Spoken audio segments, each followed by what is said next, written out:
الحمد لله والصلاة والسلام على خير خلق الله محمد بن عبد الله وعلى آله وأصحابه ومن والاه أما بعد السلام عليكم ورحمة الله وبركاته كفل 297 يسعد المعاد فتاوان ዛሬ ከምናያቸው ጥያቄዎች የመጀመሪያው ልቤ ውስጥ አላህ አለ ወይ የሚል ጥያቄ ይመላለስብኛል።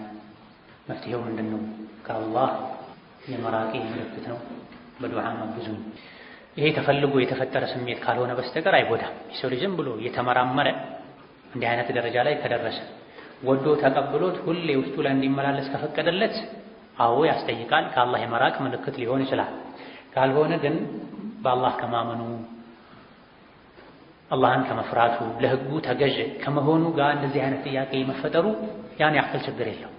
ችግሩ መቀጠሉ ነው። ይሄን ስሜት ፈቅዶ ውስጥ ላይ እንዲመላለስ መፍቀዱን ችግር የሚሆን ካልሆነ ግን አላህ አለ የለም አላህን ማን ፈጠረው ያለ ሸይጣን ውስጥ ላይ እንደዚህ አይነት ሐሳብ መፍጠሩ የመሸነፉ ምልክት ነው። የለም ብሎ ሊያሳምንህ አልቻለም ማለት የለም ብሎ አሳምኖ በአላህ እንድትክድ በአላህ እንድትከፍር ማድረግ አልቻለም። ግን እንድትጠራጠር ያደርግሃል። ሁሌ ከሱ ጋር ጂሃድ ላይ እንድትሆን ፈልገው ሱሐቦች እንዲህ አይነት ጥያቄ ነብይን ጠይቀዋቸዋል። አንዳንዴ ውስጣችን ላይ የሆነ ስሜት ይሰማናል። ያን ስሜት ከመግለጽ ከሰማይ ላይ ተፈጥፍጠን ወድቀን መሞትን እንመኛለን። ከሰማይ ላይ ተፈጥፍጬ ወድቄ መሞትን እመኛለሁ። ያን ከመናገር ጥላቻን የሚገልጽ ነው። ወጀቱሙሃ አገኛችሁ። ይሄ ግልጽ የሆነ ኢማን ነው። ነብዩ ሰለላሁ ዐለይሂ ወሰለም እንደ ሌሎች ወስዶ ሸይጣን አልተጫወተብህም።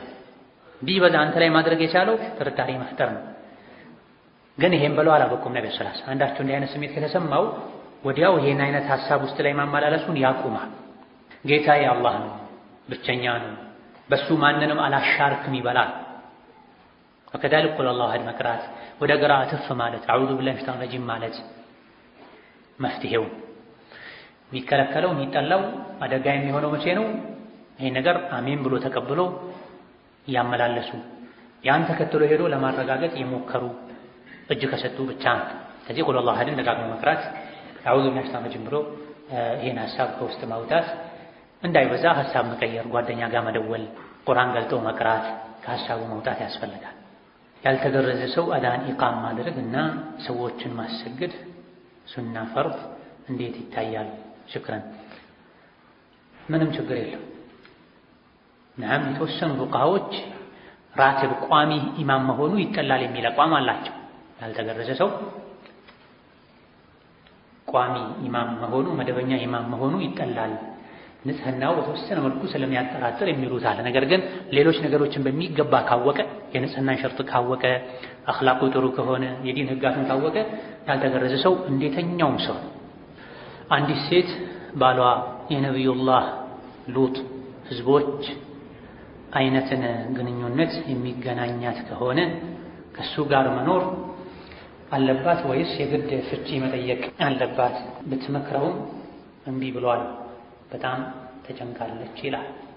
አልኢማሙ ትርሚዚ ወገይሩሁ በዘገቡት ሐዲስ ነብዩ ሰለላሁ ዐለይሂ ወሰለም መን ወጀድቱሙሁ የዕመሉ ዐመለ ቀውሚ ሉጢን ፈቅቱሉ ልፋዒለ ወልመፍዑለ መዐሁ ብለዋል። ከማ ቃለ ሰለላሁ ዐለይሂ ወሰለም የሉጥ ህዝቦችን የብልግና ተግባር ግብረ ሰዶምን ሲፈጽም ያያችሁትን ሰው ግደሉት ብላ፣ እየተሰራበት ያለውን አካል ግደሉት ብላ።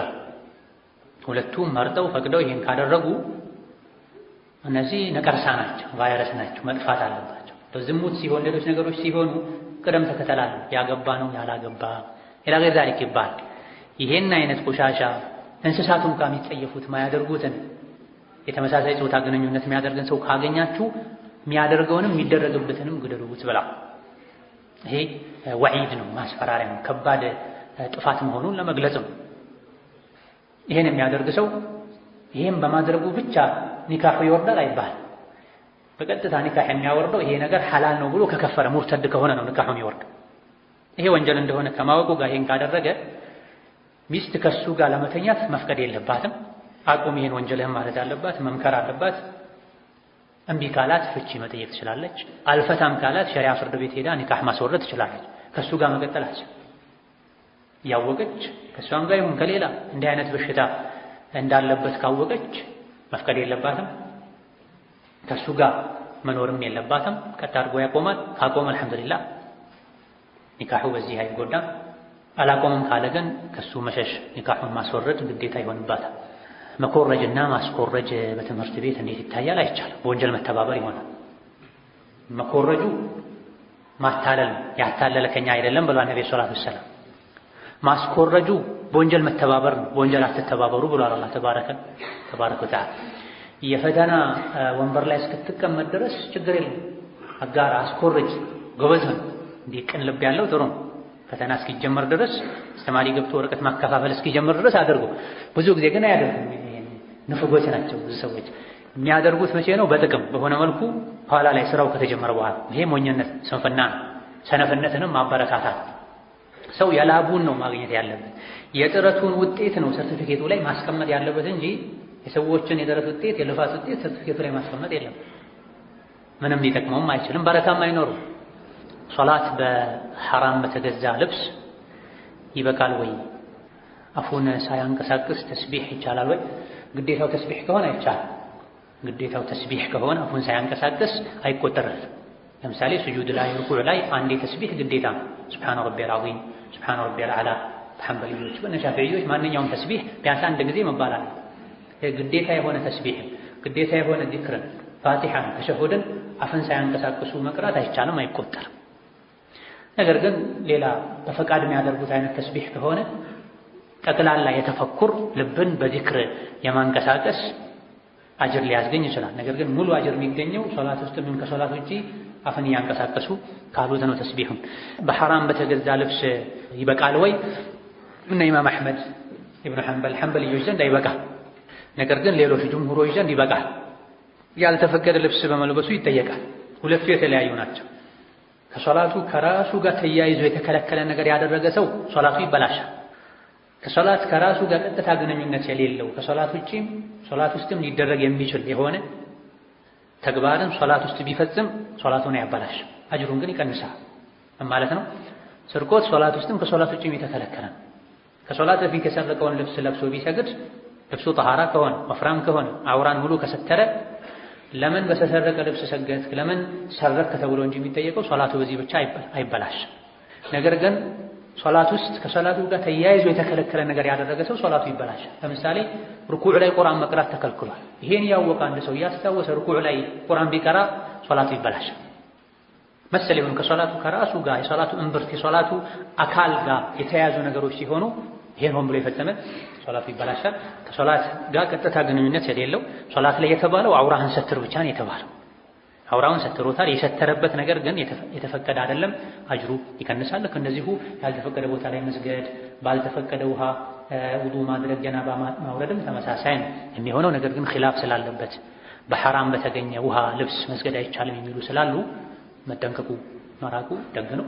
ሲጀምርም ሶላትን ትክክለኛ አሰጋገድ የሚሰግድ ሰው ሰርቆ አይሰግድም፣ ሰርቆ አይለብስም፣ ሰርቆ ባያደርግም። አንድን ሰው በድርጅቱ ስም ብጠራ ፋሲቅ ያስብላል ወይ? የሱ በሆነ ድርጅት ስም ሙሐመድ ከመሆኑ ጋር ስሙን ሙሐመድ ማለት ትተህ የድርጅቱን ስም መጥራት እሱ ከወደደው ችግር የለም ካላፈረበት። ቃዒዳውን መያዝ እኮ ጊባ ማለት ሰዎች ላይ መሳለቅ ማለት ተናቡዝ ማለት ሰዎች በሚጠሩት ስም መጥራት ነው። እሱ ከወደደው ደስ ካለው ሰዎች ዘንድ በዚህ ከታወቀ ችግር የለም ከታወቀበትና ለሱ ካላሸማቀቀው። ሁለት ቡድኖችን ለማስታረቅ ስንሞክር አንደኛው አልታረቅም ካለ ተጋደለው የሚለው እንዲሞት ማድረግ ይቻላል ወይ? ጀዛኩሙላሁ ኸይረን። ላ ሁለት ቡድኖች የሚለውን በተመለከተ ልንረዳው የሚገባ ነገር አለ። ወይም ጣኢፈታኒ ሚነል ሙእሚኒን እቅተተሉ አልፊአቱል ባጊያን ነው የሚመለከተው። መሳሪያ ታጥቀው የወጡ አንጃዎችን ነው ይሄን የሚመለከተው እንጂ በግል በቤተሰብ ደረጃ በመለስተኛ የሆኑ ሰላማዊ የተጣሉ ቡድኖችን በዚህ መልኩ አይደለም። መጋደል የሚባለው መሳሪያ ይዘው የወጡ ሲሆኑ መሪ ላይ ያመፁ ሲሆኑ መሳሪያ ከታጠቁ ፍቱ ትጥቃችሁ ውጊያውን አቁሙ ይባላል። እሺ ካሉ ወደ እርቅ ይሄዳል። እምቢ ካሉ ቀድሞውኑ ታጥቀዋል፣ ጦርነት ጀምረዋል፣ እነሱ ጋር መዋጋት ይቻላል እንጂ ሰላማዊ የሆኑ ምንም መሳሪያ ያልታጠቁ ወደ ውጊያ ያልገቡ ሰዎችን ለማስታረቅ ይሄን መጠቀም ፈጽሞ አይቻልም። ለልጅ ማጫወቻ ተብሎ አሻንጉሊት ቤት ውስጥ ማስቀመጥ እንዴት ይታያል? በመሰረቱ ምስል፣ ፎቶ የተከለከለ ነው። ከዚህ ውስጥ ግን ተነጥሎ ልጅ ማጫወቻ ወጥቷል፣ ተፈቅዷል። ነብዩ ሰለላሁ ዐለይሂ ወሰለም ቤት ሲገቡ አይሻ ጋር ክንፍ ያለው ፈረስ አዩ።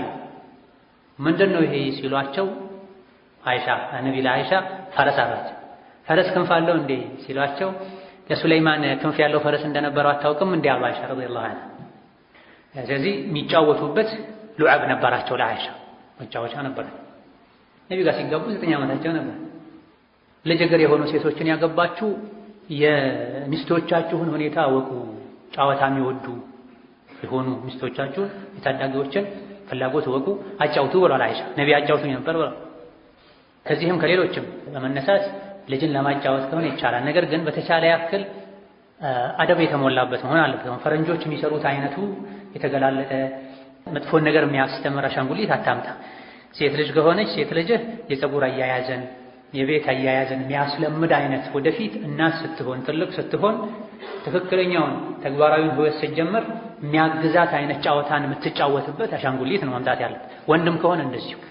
ነገር ግን አንዳንድ ፉቃሃዎች ሳሎን ቤት ባይቀመጥ አዋቂዎች የሚቀመጡበት ቦታ ላይ ባይቀመጥ ይሻላል ብለዋል። ምክንያቱም የተፈቀደው ለህፃናት ነው፣ ውስን ሁኔታዎች ላይ ነው የተፈቀደው። ልጆች የሚጫወቱበት ሰዓት ላይ ይውጣ ይጫወቱ፣ ጨዋታው ሲያልቅ ልጆች ክፍል ይቀመጥ፣ መላኢካ እንዳይገባ ሊያደርግ ይችላል፣ ከአዋቂዎች ጋር ግንኙነት የለውም ብለዋል። ነገር ግን ብዙሃኑ እስከተፈቀደ ድረስ መላኢካ መግባት ይከለክላል ወዘተ የተባለውን ነገር እዚህ ላይ አለ ማለት አንችልም። ተፈቅዷል፣ መዘዝ ሳያስከትል ነው የተፈቀደው። ልጆች የሚጫወቱበት የሚቆዩበት ክፍልም ላይ ይቀመጥ ሳሎን ላይ ይቀመጥ ችግር የለውም ብሏል። ነገር ግን የሚሻለው ልጆች የሚጫወቱበት ሰዓት ላይ ብቻ መስጠቱ፣ የልጆች ክፍል ላይ ብቻ መገደቡ ነው። አላህ ተዓላ የእንጀራ አባት እህቶች አጅነቢ ናቸውን? የእንጀራ አባት እህቶች አጅነቢ ናቸው። የራስ አባት እህቶች ናቸው አክስቶች የሚሆኑት አጅነቢ የማይሆኑት። አማ የእንጀራ አባት እህቶች አጅነቢዎች ናቸው። አላህ ተዓላ አንዳንድ ጊዜ በጓደኝነት በመቀራረብ የተነሳ እርስ በርስ መቀላለድ፣ አንዱ በአንዱ ላይ ማሾፍ፣ በአሁኑ ጊዜ ቋንቋ መተራረብ የሚባለው እንዴት ይታያል? አይቻልም። ይሄንንም ነው ቁርአን አስቆሙት ያለ። የጸቡን ብቻ ሳይሆን በዚህ መልኩም ቢሆን መቀለድ ይቻላል። ሐቅን እየተናገሩ ነው። ነብዩ ሰለላሁ ዐለይሂ ወሰለም እርሶም ይቀልዳሉ እንዴ ሲሏቸው አዎ ነገር ግን ሐቅ እንጂ አልናገርም ብላ። ይሄም ነው ከቁም ነገሩ ቀልድ የከፋ መዘዝ የሚያስከትለው። ምክንያቱም ውስጣቸውን ንጹህ አድርገው ተቀራርበው ተዋደው ባልጠበቀ መልኩ መናገር የሌለበትን ሲናገር ጥሩን ነገር ይጠብቅ የነበረ ልቡ መጥፎ ነገር ሲወረወርበት ክፉኛ ይቀየማል። ስለዚህ ጓደኛ ከጓደኛው ጋር ሲቀልድ ሲጫወት በሐቅ መሆን አለበት። የሰውን ክብር በሚጠብቅ መልኩ መሆን አለበት። የሰውን ክብር እየነኩ ውሸት እየተናገሩ ቀልድ ነው አይባል። ነብዩ ሰለላሁ ዐለይሂ ወሰለም አንዳቸው የወንድሙን ዕቃ አንስቶ ደብቆበት የቀለድኩ ነው አይበለው ብሏል ነብዩ ሰለላሁ ዐለይሂ ወሰለም። እንደምሳሌ ጓደኛም በጣም ስለምትቀርበው ስልኩን አንስተህ ደብቀህበት ስልክ የት ሄደ አላየሁም ጠፋ ብትለው ነብይ ከልክለዋል። መኪናውን በርጋ አቁሞ ይልኝ ብሎ ገብቶ የሆነ ነገር ፈልጎ እስኪወጣ ድረስ መኪናውን አዙረህ አቁመህ ሲወጣ እንዲደነግጥ ብታደርገው ወንጀለኛ ትሆናለህ። አንድ መንገድ ላይ እሱ ወደ አንተ እየመጣ አንተ ወደ ተቃራኒ አቅጣጫ የሄድክ አውቀህ መኪና ትንሽ መሪ ዞር አድርገህ ብታስደነግጠው እየቀለድኩ ነው ብትል ቀኑን ሙሉ ወይም እስክትታቀብ ድረስ መላኢካ ይረግምሃል። ኢማም ሙስሊም መዘገቡት ሐዲስ ላይ ማንም ላይ ስለትን ወደሱ እንዳያነጣጠር የእናቱ ልጅ እንኳ ቢሆን ይሄን ያደረገ ከድርጊቱ እስኪታቀብ ድረስ መላኢካ ይረግመዋል ብለው። ስለዚህ ቀልድ ከወንድምህም ይሁን ከጓደኛህም ይሁን ከወዳጅህም ይሁን ልክ ሊኖረው ይገባል። ከልክ ካለፈ ይወገዛል፣ ያስጠይቃል። ዛሬ በዚህ እናበቃለን።